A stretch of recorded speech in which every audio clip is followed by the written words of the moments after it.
Sir 2014 లో గెలిపించారు. శేష్ గారు దయచేసి ఆగండి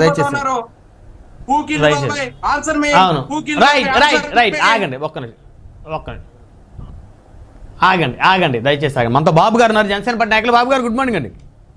గుడ్ మార్నింగ్ బ్రహ్మనాయుడు గారు, అలాగే ప్యానెల్ ఉన్న సభ్యులందరికీ గుడ్ మార్నింగ్. ఏంటి బాబు గారు, బీజేపీ ఇచ్చినటువంటి సీట్లు అయితే ఉన్నాయో ప్యూర్గా బీజేపీ కోసం కష్టపడి మొదటి నుంచి పనిచేసిన వాళ్ళకే ఇచ్చినాయని అభిప్రాయపడుతున్నారా, లేకపోతే వైసీపీ ఆరోపిస్తున్నట్టు తెలుగుదేశానికి అనుబంధంగా ఉన్నటువంటి వ్యక్తులకి భారతీయ జనతా పార్టీ టికెట్లు ఇచ్చిందని అనేటువంటి అభిప్రాయం వ్యక్తం చేస్తారా? సార్, ఇప్పుడు బీజేపీ అనేది అదొక జాతీయ పార్టీ, అలాగే ఇప్పుడు దేశంలో అత్యంత బలవంతమైన ఒక పార్టీగా అది ఉంది. సో ఆ పార్టీలో నిర్ణయాలు అనేవి ఏదో టూకీగా తీసుకోవడం అనేది జరగదు. వాళ్ళు అన్ని రకాలుగా ఆలోచించి అభ్యర్థుల తాలూకా బలాలు, అలాగే వాళ్ళ తాలూకా అక్కడ ప్రజల్లో ఉన్న మద్దతు, వీటన్నిటిని ఆధారంగా చేసుకుని వాళ్ళు ఇస్తారని చెప్పి మనం భావించాలి. ఎందుకంటే ఏ పార్టీ కూడా అభ్యర్థి ఓడిపోవాలని చెప్పి అభ్యర్థిని ప్రకటించరు. గెలిచే అభ్యర్థులకు మాత్రమే టికెట్లు ఇస్తారు. అందులోకి ఇప్పుడు పొత్తులో భాగంగా గవర్నమెంట్ ఫామ్ చేసే దిశగా ఆంధ్రప్రదేశ్లో ఉన్నాం కాబట్టి వాళ్ళు కూడా ప్రభుత్వంలో భాగస్వామ్యం కావాలనే కోరికతోనే వాళ్ళు టికెట్లు నిర్ణయిస్తారు తప్పితే ఈ అభ్యర్థి అయితే తెలుగుదేశం సపోర్ట్ చేస్తాడు, ఈ అభ్యర్థి అయితే వేరే పార్టీకి సపోర్ట్ చేస్తాడు అనే ఉద్దేశంతో ఎవరు కూడా ఇవ్వరు. అందులోకి బీజేపీ అసలు ఆలోచించదు అలాంటి ఆలోచన. బీజేపీ ఏవైతే టికెట్లు ప్రకటించిందో అవి 100% నాకు తెలిసినంత వరకు అయితే బ్రహ్మాండమైన నాయకులు మాత్రమే వాళ్ళు అభ్యర్థులకు ప్రకటించారు. ఇంకోటి, హనుమంత్ రెడ్డి గారు చాలా చిరక పలుకులు పలుకుతున్నారు. అంటే తెలుగుదేశం నుంచి వచ్చిన వాళ్ళకి, తెలుగుదేశంకు అనుబంధంగా ఉన్న వాళ్ళకి టికెట్లు ఇచ్చారు అవి ఇవి అని చెప్పి. మీ వైసీపీ పార్టీయే కాంగ్రెస్ పార్టీ నుంచి పుట్టింది, అలాగే తెలుగుదేశం నుంచి వచ్చిన నాయకులకి మీరు టికెట్లు ఇచ్చి ప్రోత్సహించారు, మంత్రి పదవులు కూడా ఇచ్చారు. మీరు ఇలాంటి వ్యాఖ్యలు చేయడం అనేది నిజంగా హాస్యాస్పదంగా ఉంది. అలాగే సీఎం రమేష్ గారిని ఎక్కడో రాయలసీమ నుంచి తీసుకొచ్చి అనకాపల్లిలో వేశారని చెప్పి ఎవరు చెప్తున్నారు, హనుమంత్ రెడ్డి గారు. మరి మీ జగన్మోహన్ రెడ్డి గారి తల్లి ఎక్కడి నుంచి పోటీ చేసిందండి? వైజాగ్ నుంచి పోటీ చేసింది. ఆ రోజు ఆవిడకి ఏ హక్కు ఉందని చెప్పి ఇక్కడ పోటీ చేసింది. అలాగే విజయసాయి రెడ్డి గారు, వైవి సుబ్బారెడ్డి గారు ఎక్కడ ఉంటున్నారండి? ఎక్కడ ఉంటున్నారు? హనుమంత్ రెడ్డి గారు, మేము అడిగే ప్రశ్నకు సూటిగా సమాధానం చెప్పండి. నేను కూడా అడుగుతున్నా.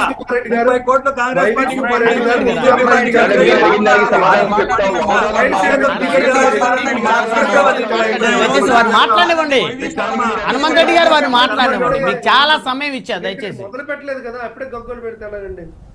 ఇప్పుడు దయచేసి ఆగండి హనుమంత్ రెడ్డి గారు, ఆగండి ప్లీజ్. వైవి సుబ్బారెడ్డి గారిని ఎందుకు పెట్టారు, దీనికి మీరు సమాధానం చెప్పండి. అలాగే ఈ పార్టీ ఏంటంటే ఈరోజు వీళ్ళు ఏం క్రియేట్ చేయాలనుకుంటున్నారంటే 3 పార్టీలు కలిసి అధికారమే పరమావధిగా ఆంధ్రప్రదేశ్ రాష్ట్రంలో జగన్మోహన్ రెడ్డిని ఒక్కడిని చేసి వీళ్ళు పోటీ చేస్తున్నారని చెప్పి ఏదో క్రియేట్ చేద్దాం అనుకున్నారు సార్. కానీ వీళ్ళ తాలూకా కుటిల ప్రయత్నాల్ని కుండ బద్దలు కొట్టినట్టుగా కొట్టిన వ్యక్తి శ్రీ పవన్ కళ్యాణ్ గారు. అంటే ఈ పొత్తులో భాగంగా ఆయన పరిమితిని ఆయన తగ్గించుకొని, ఆయన తాలూకా ప్రాధాన్యతను ఆయన తగ్గించుకొని, ఆయనే స్వయంగా 21 సీట్లకి కుదించుకొని, 2 సీట్లు 2 లోక్సభ స్థానాలకి కుదించుకొని ఈ రోజు రాష్ట్ర ప్రజలకి ఒక మంచి మెసేజ్ అయితే శ్రీ పవన్ కళ్యాణ్ గారు ఇచ్చారు. ఈ పొత్తు మీద, ఈ కూటమి మీద అపారమైన నమ్మకాన్ని ప్రజల్లో ఆయన కలిగించగలిగారు. ఎందుకంటే పవన్ కళ్యాణ్ గారు తలుచుకుంటే ఒక 50-60 స్థానాల్లో ఈ రోజు డిమాండ్ చేయొచ్చు. ఎందుకంటే ఆయన కూటమిలో కీలకంగా వ్యవహరిస్తున్న వ్యక్తి. ఇటు సెంట్రల్లో బీజేపీ పెద్దలు కానీ, ఇటు తెలుగుదేశం పెద్దలు చంద్రబాబు నాయుడు గారు కానీ, వీళ్ళందరినీ కూడా కోఆర్డినేట్ చేస్తూ మనం కూటమితో వెళ్తే కనుక డెఫినెట్ గా ఈ రాష్ట్రాలు. బాబు గారు, హనుమంత్ రెడ్డి గారు నవ్వుతూ ఉన్నారు. హనుమంత్ రెడ్డి గారు నవ్వుతూ ఉన్నారు. ఈస్ట్ వెస్ట్ లో 35 సీట్లు మావే అని చెప్పింది పవన్ కళ్యాణే కదా. ఎందుకు 21 సీట్లలో, ఆ సీట్లలో 5 సీట్లలో 170 స్థానాలు మావే అంటున్నామండి హనుమంత్ రెడ్డి గారు. 175 స్థానాలు జనసేన పార్టీ పోటీ చేస్తున్నట్టుగానే మేము భావిస్తాం. తప్పనిసరిగా అన్ని స్థానాల్లో మా అభ్యర్థులు మేము గెలిపించుకుంటాం. మీకు తగిన శాస్తి మేము చెప్తాం.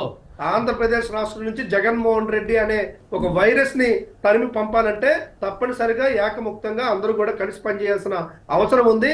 శ్రీ పవన్ కళ్యాణ్ గారు ఎప్పుడైతే ఆయన స్థానాలను ఆయన తగ్గించుకొని, ఆయన తాలూకా పరిమితిని ఆయన తగ్గించుకొని కూటమిలో ముందుకెళ్తున్నారో అప్పుడు ప్రజలందరికీ కూడా ఒక విశ్వాసం కలిగింది. నిజంగా వీళ్ళు రాష్ట్ర భవిష్యత్తు కోసం ఆలోచిస్తున్నారు. జగన్మోహన్ రెడ్డి అనే వ్యక్తి పరిపాలన వల్ల చంద్రబాబు భవిష్యత్తు అని చెప్పండి సార్. చంద్రబాబు ఏదండి? భవిష్యత్తు అని చెప్పండి. రాష్ట్ర ప్రజల భవిష్యత్తుగా చంద్రబాబు భవిష్యత్తు అని చెప్పండి. చంద్రబాబు భవిష్యత్తు కోసం చంద్రబాబు మేము ఎందుకు భవిష్యత్తు కోసం పనిచేయాలండి? పనిచేస్తున్నామని చెప్పండి, తప్పేం లేదు. చంద్రబాబు భవిష్యత్తు కోసం మేము ఎందుకు చేయాలి?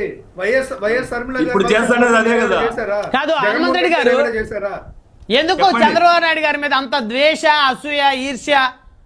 హనుమంత్ రెడ్డి గారు మీకు ఎందుకు చంద్రబాబు నాయుడు గారు అంటే అంత ద్వేషం, ఈర్ష్య, అసూయ మీకు, మీ పార్టీకి? ఎందుకు ప్రతిసారి చంద్రబాబు నాయుడు గారిని అడ్రస్ చేస్తా ఉన్నారు?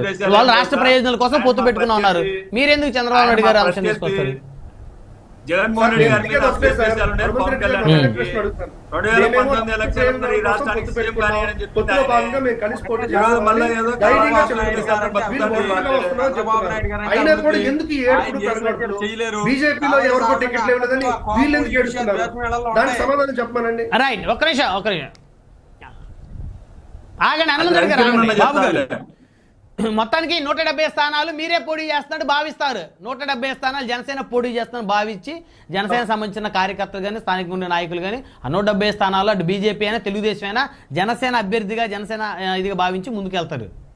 ఇప్పుడు మీకున్న వాస్తవాలు తెలుస్తారు. రాష్ట్రంలో ప్రతి నియోజకవర్గంలో కూడా జనసేన పార్టీ తాలూకా క్యాడర్ కానీ, ఓట్ పర్సంటేజ్ కానీ గణనీయంగా పెరిగింది.